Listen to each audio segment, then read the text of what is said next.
What is something that we learned about the baby orangutan? Yes, they need their mothers for survival, because they need to be able to have their mothers to, help them survive in the wild, right? So without their mothers, they will what? Starve. Yes, good job. So we're going to be thinking about finding out more evidence about baby orangutans and how they need to be able to, how they're going to survive, and how is baby Gerhana going to survive in the wild now that she doesn't no longer have her mom. All right, so here we go, guys. We're going to continue with our read aloud. On January 30th, 2018, a farmer called the local authorities and told them there was a baby orangutan, Gerhana, in his garden. The authorities picked Gerhana up and took him back to their headquarters. Gerhana needed medical attention, fast. He was dangerously underweight, dehydrated, and feverish. He also had no hair, a sign of malnutrition.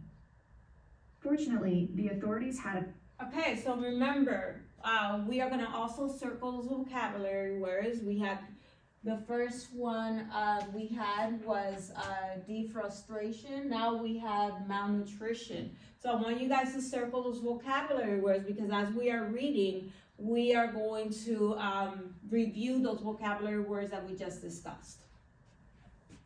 So I'm going to go ahead and play the read aloud, and you guys are doing an amazing job following SOAR expectations.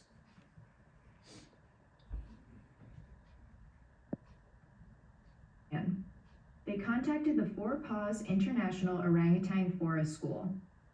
At this extraordinary place in the heart of the rainforest, primatologist Dr. Signa Proyshoft and her staff care for orphaned orangutans. The forest school immediately dispatched a team to pick up Gerhana. The baby orangutan was terrified and clung tightly to Yuli, a forest school caregiver, for the entire 6-hour ride to the school. After they arrived, Yuli and the other caregivers sprang to action.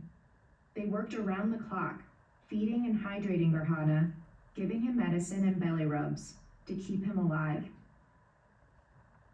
Important skills. So we're right here, guys. As the days went by, Gerhana's strength returned. It was clear that he would survive. With his health stabilized, it was time for Gerhana to start his lessons.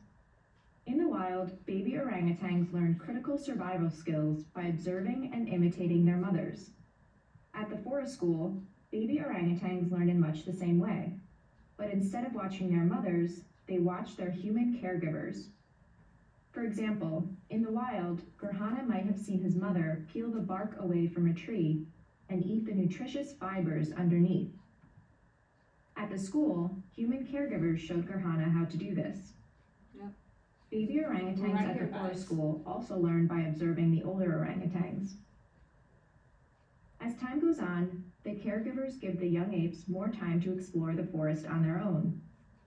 Ultimately, once the orangutans are healthy, fully grown, and independent, they are released back into the wild where they belong. But this process can take 10 years or longer. Cheeky grin. All right, so does anyone remember what a primatologist does? Yeah, so they study what? Gorillas, monkeys, good job. So they study them and they research them. So what are they doing with baby Gerhana right now? Does anyone know? Yes, good job. They're trying to help her survive in the wild. All right, you guys are doing an amazing job following along and listening to the article. All right, so I'm gonna keep going ahead with the read aloud.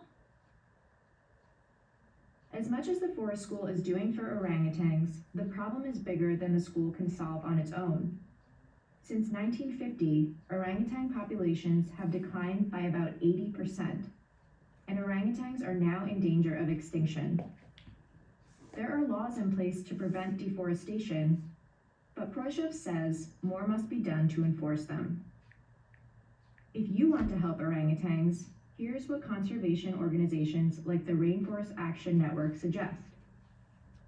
Write to your favorite brands and ask them what they are doing to ensure the palm oil in their products is being produced in a way that does not harm rainforests. Preuschel points out that protecting orangutans benefits more than just orangutans. Borneo's rainforest is one of the most diverse ecosystems on the planet. If humans protect the rainforest for orangutans, says Preuschel, they will indirectly protect thousands of other important plants and animals. As for Gerhana, he is now a thriving 2-year-old with a voracious appetite and a coat of bright red hair.